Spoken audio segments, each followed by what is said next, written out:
Hey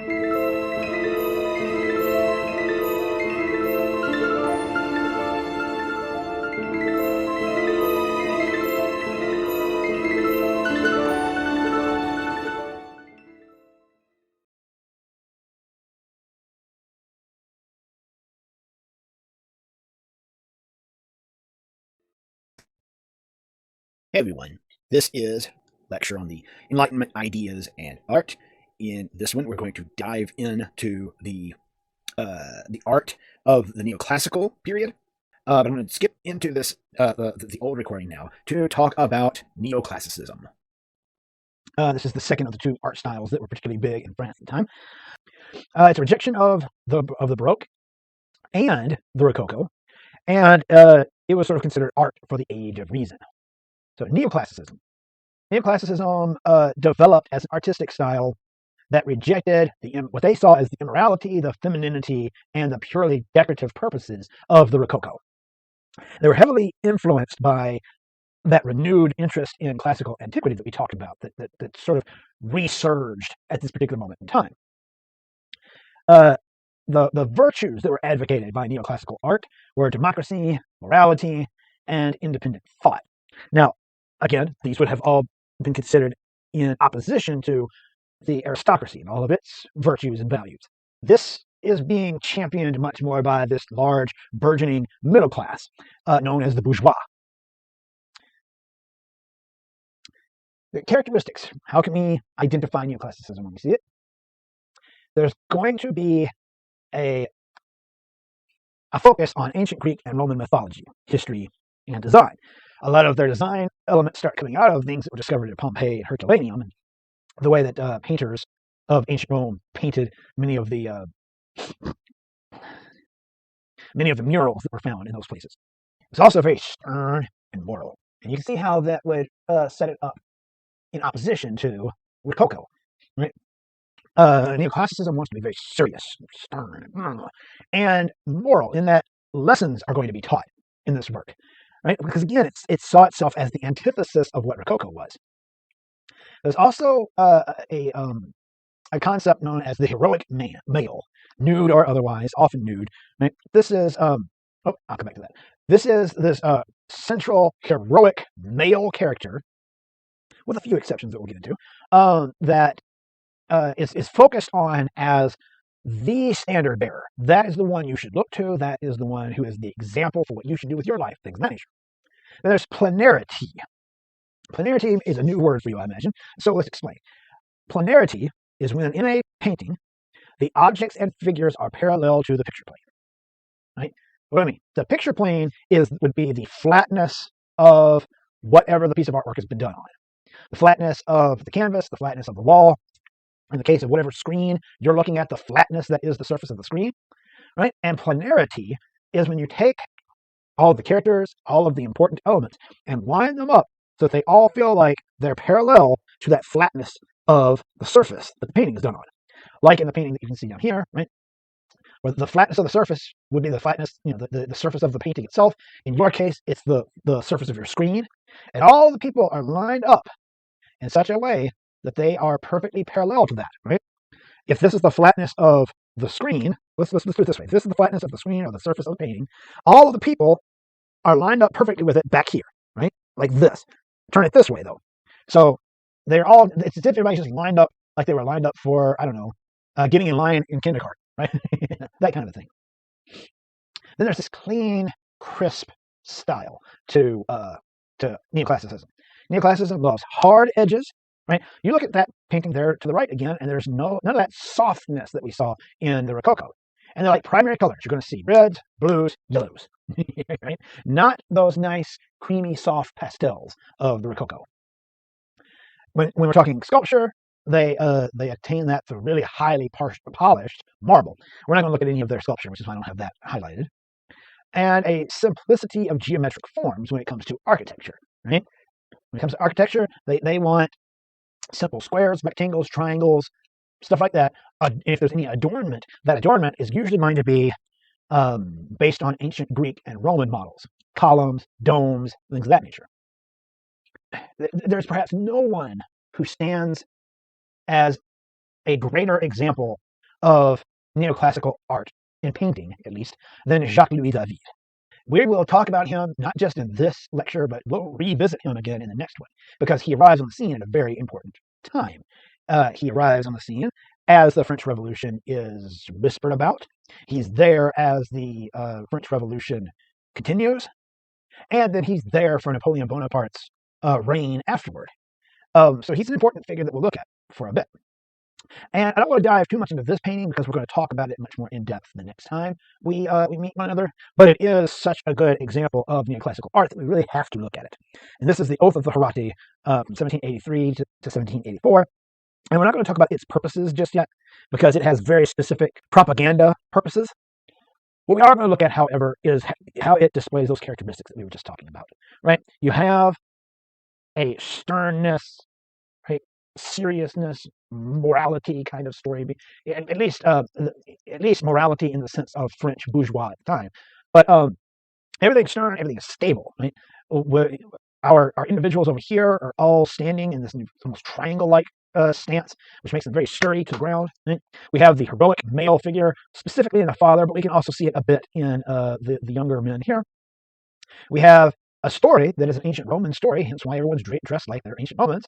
We've got some ancient Roman architecture here in the back. We have that planarity that was talked about, right? Where, again, the surface of this painting is the picture plane, and everybody's lined up nice and perfectly, right along where they would be parallel to that picture plane.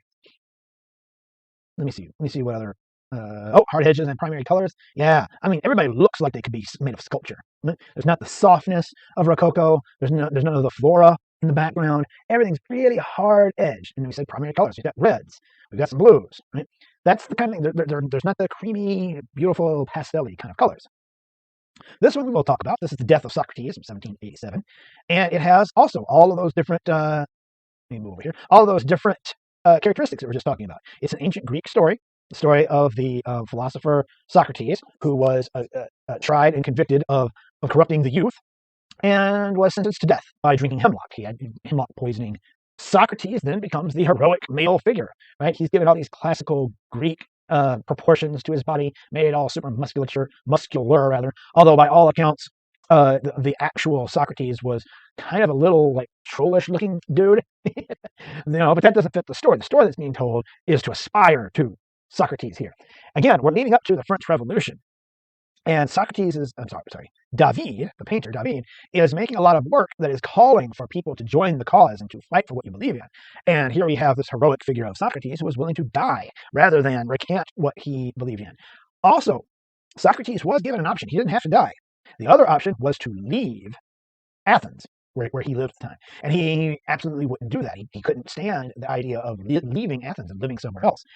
So that's also contained here, right? That nationality that we talked about, that nationalism, rather, that we talked about earlier on, right? That David certainly wants to take down the systems that are in place in France, but he doesn't want to get rid of France. He doesn't want to leave France. He believes in the nation that he lives in, but he thinks it could be better, and that it would be better if we sort of took down the people who are the elite, who are in power, and replaced it with something new that would take into consideration the people.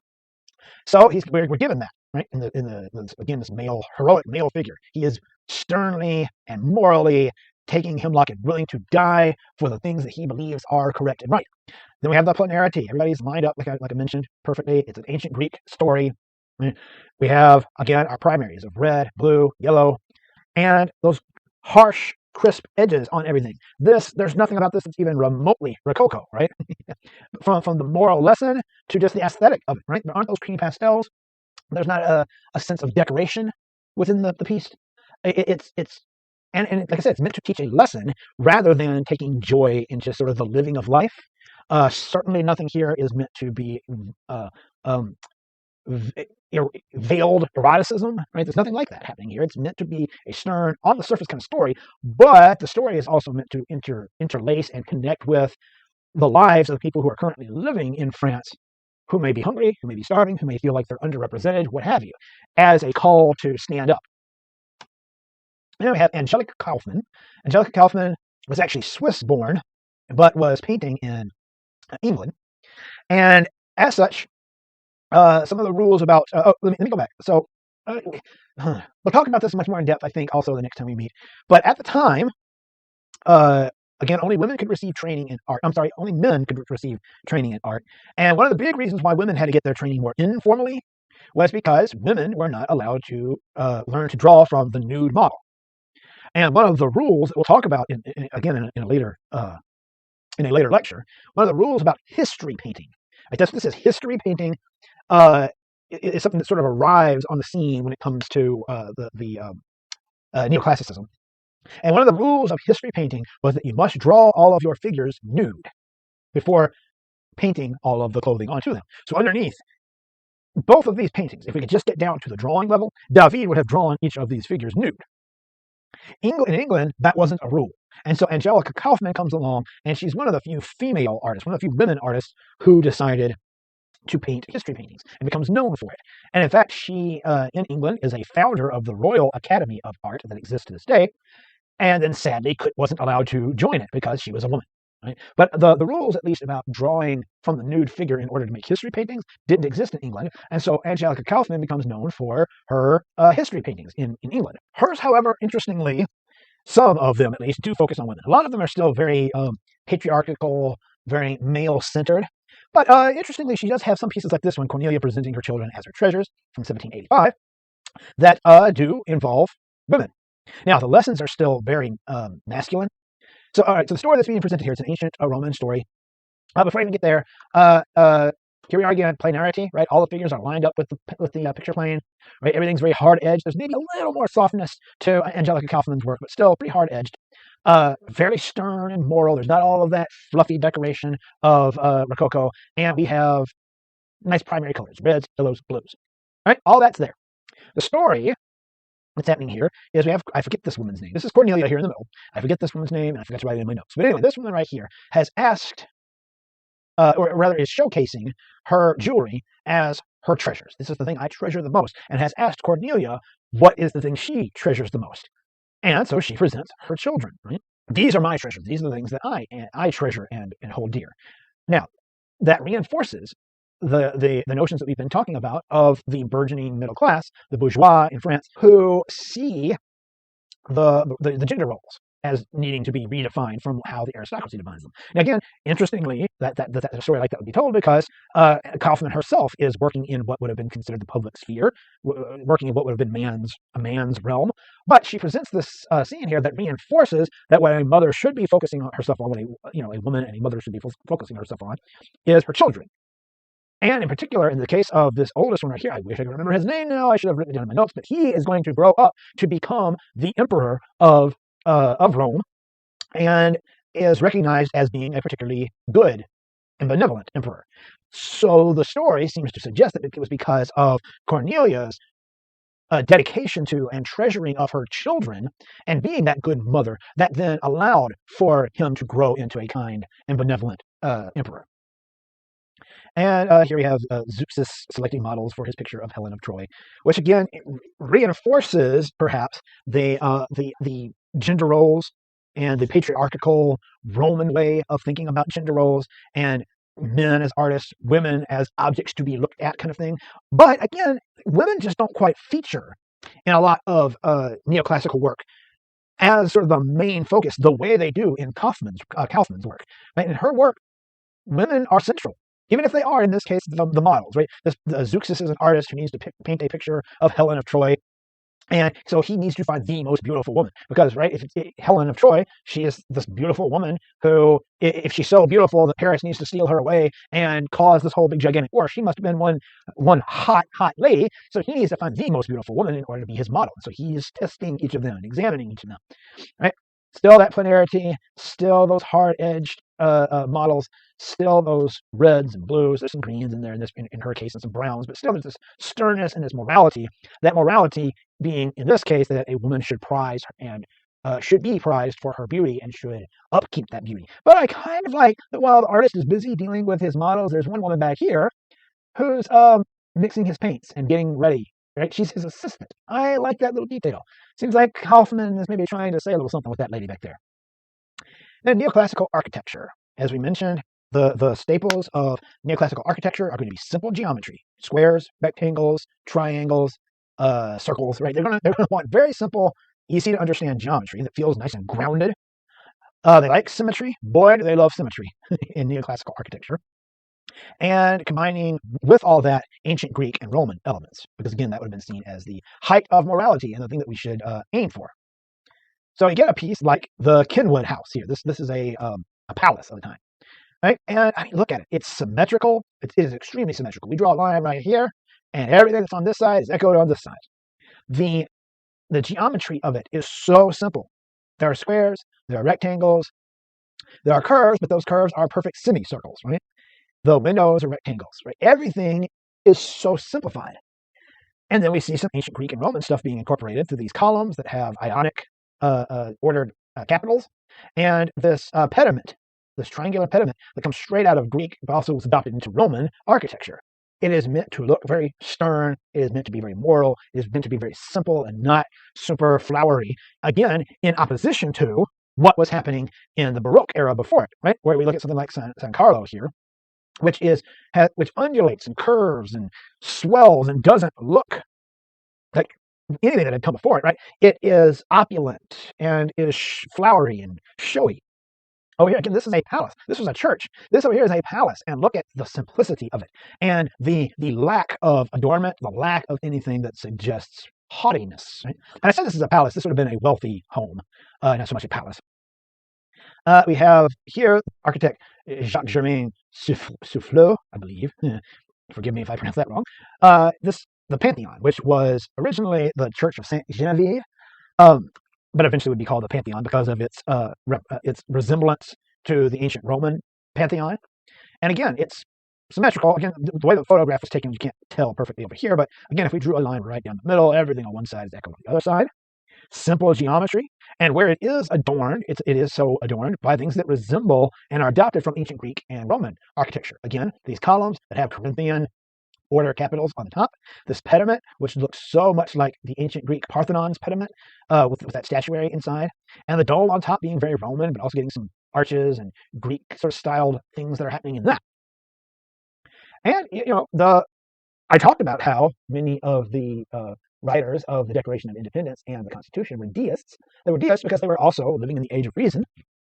And they were thinking about all these same kind of things that we were talking about that were happening in France. So it makes sense then that our capital, which was designed, it came about, everything was finally built and put in place a bit later, but all the designs and ideas for it came during the neoclassical period of time.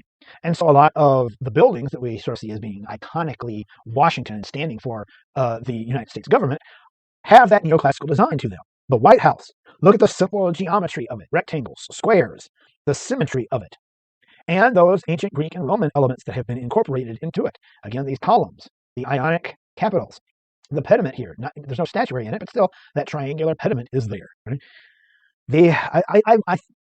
I considered taking this one out because of the recent events that happened at the United States Capitol, but then I decided against it. I decided, no, I'm going to bring it up because it is such an excellent example of really high neoclassical architectural design. Yes, the United States Capitol was stormed by insurrectionists, and as a nation, we are going to have to deal with the consequences of that and what that means to us. All that, that's a separate conversation from what I'm talking about today. What I'm talking about today is that the designer, you'll notice Pierre-Charles Lefont, was French, designed this in a neoclassical style. Again, everything is so simple, so stern, so firmly rooted, right? Squares, rectangles, semicircles, right? Everything is simple in its geometry. And then we have the Roman and Greek elements that have been combined onto it. The Greek portico, the columns that are very Greek and Roman in nature, the dome, which is very Roman in nature. All of this is neoclassical because of the time period in which the country was founded. And even Thomas Jefferson, he considered himself to be quite the neoclassicist. And he was, yes, one of our founding fathers. He was the third president of the United States. He also considered himself kind of a Renaissance man, if you will. He considered himself a philosopher, scientist, and an architect. He designed his home, Monticello, which is in Virginia, that he worked on throughout a number of years, beginning in 1772, and didn't really consider it finished until about 1809. And you can see that it has all the earmarks of neoclassical design. Right? That symmetry, the simple geometry, there's that dome on top. He was also the architect for the University of Virginia. And if you ever get a chance to see any of that, it's also a really excellent example of neoclassical architectural design here in the United States. The Rococo and neoclassical styles were also translated into music. There's Rococo music, and then what we might consider neoclassical music is referred to as classical music. And as such, if you ever hear someone refer to something as classical music, that's a term that kind of just generally gets used for any music that uses sort of traditional instrumentation or uses an orchestra, something like that. But the true classical era of music happens during this particular moment in time. So Rococo music, its characteristics, again, it was rejecting the Baroque solemnity of Baroque music. It's very highly ornamental. It's light, it's airy, it's whimsical, because of course it is. It was meant for people in the aristocracy or people in the nobility to dance to. It was designed for enjoyment, dance, and immediate appeal. It was meant to, you hear it, and there's nothing else really to think about, right? Like, and that's not me trying to put it down. It's just that you're meant to enjoy it. You're meant to immediately recognize things like repeated melodies. You're supposed to pick up all those things very quickly, right? It would have been kind of like the pop music of its day, right? It's not aiming for any sort of grand intellectual heights. That's not the purpose of it. But two instruments come into vogue in Rococo music that at least one of which is still popular to this day: the harpsichord and the piano. The little musical piece that we'll listen to here is done on harpsichord, and a piano was sort of a modified version of harpsichord. Harpsichord, like a piano, has lots of wire within it and keys, a keyboard just like a piano. And when you would press a key, a little hook would come up and would strum the string, whereas a piano has hammers inside that hit the strings. A piano gets its name for what it was originally called, which was a pianoforte, which literally meant soft loud. Because a piano, well, let's go back to the harpsichord. It was built on the design of the harpsichord, and the harpsichord could really only play at one volume. A piano, as you may or may not be aware, you can sort of change the timbre of. It can be played very softly. Those pedals that are down below can affect that. It can be played very loudly. You can hit the keys harder and get a louder noise because those hammers are coming down on the wires with more force. Whereas a harpsichord is just kind of playing at one singular volume, no matter how hard you press the keys or anything like that. So a piano, it was originally called pianoforte. Over time, it just got shortened to piano, which literally just means soft. And that was a new instrument that was used for this work, and has continued to be a popular instrument to this day. But let's listen to a quick little piece. We won't listen to this entire thing. What I'll try to do is remember to have a link to this video in the material that I give you this week.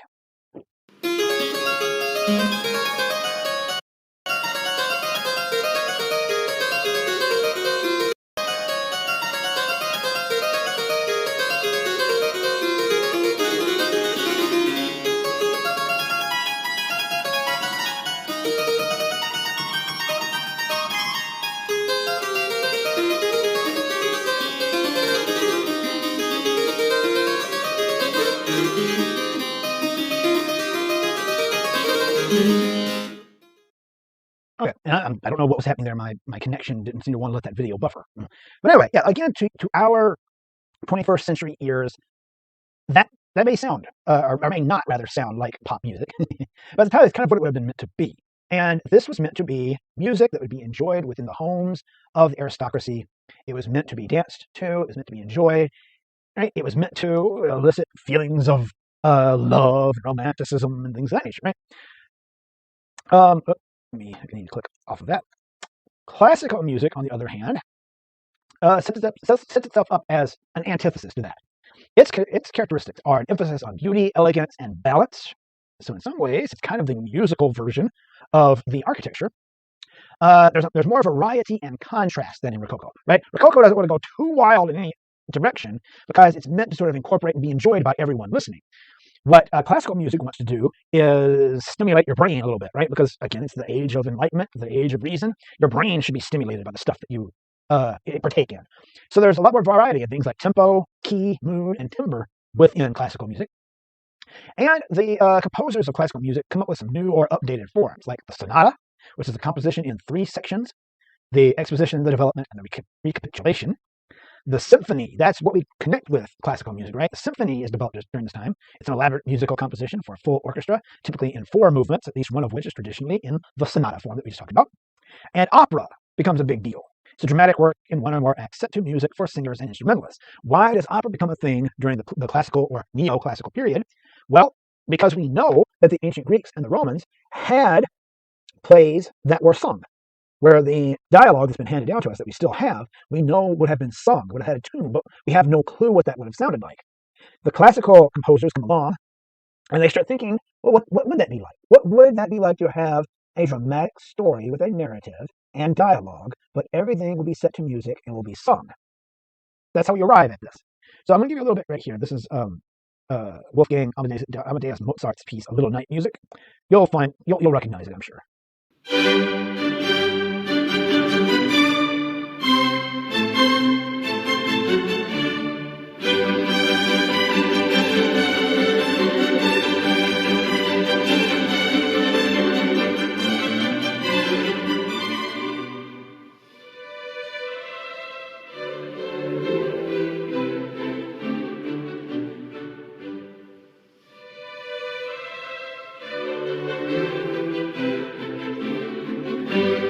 Now, I want you to notice how the music started off with a very specific type of melody. And again, it's the one that you instantly recognize because you've heard it a million times. Now, where Rococo would have probably kept going with that melody and kept repeating it, in this piece, that melody changed. Then it changed its tempo and its mood. That's going to happen yet again here in just a second.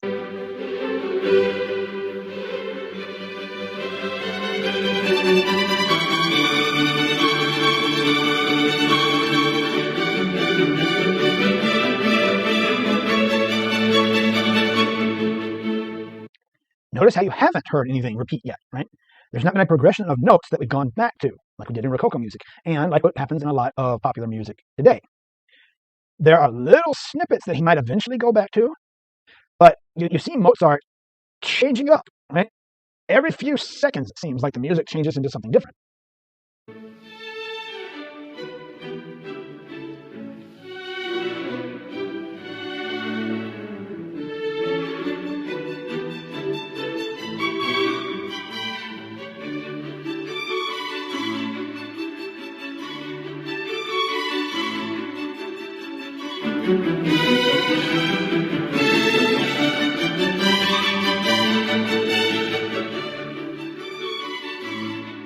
It never wants to let you settle into something, right?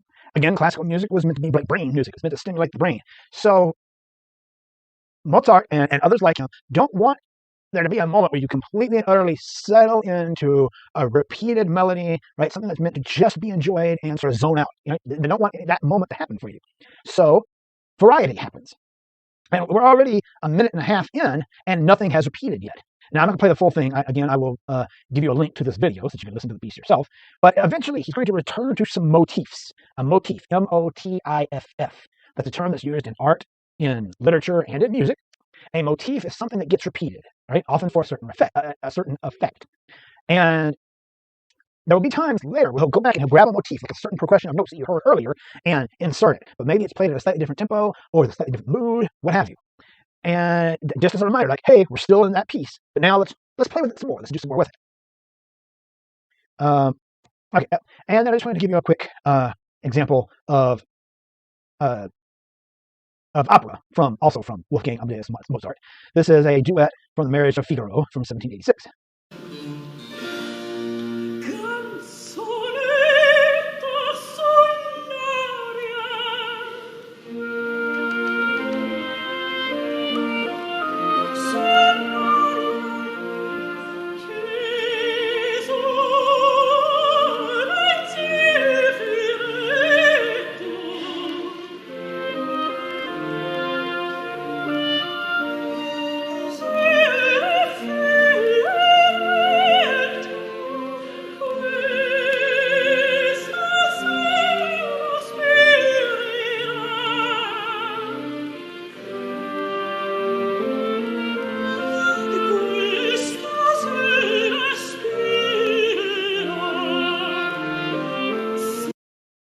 And similarly to classical music, the opera, as you'll notice, right, there's not like this one melody. It's not like a lot of music now where, right, like melody is king. Right? The notes and the progression of notes change and flow in ways that, again, that are meant to be intellectually stimulating. And again, based on what they thought maybe this is what the ancient Greeks and Romans did. I don't know. Let's give it a try. Let's see. All right, so there it is. That's all I have for you. There's a lot, I know. I'll try to edit it down as much as I can. Anyway, yeah, so that's what you're responsible for from me. You'll also get some material from Professor McIntosh. All right, I hope you guys made it through all of that snow and ice last week and that you're safe and warm. Have a good week. Don't forget that we have quiz 4 coming up. I think it's 4, yeah. So study up for that. Take care, guys. Bye.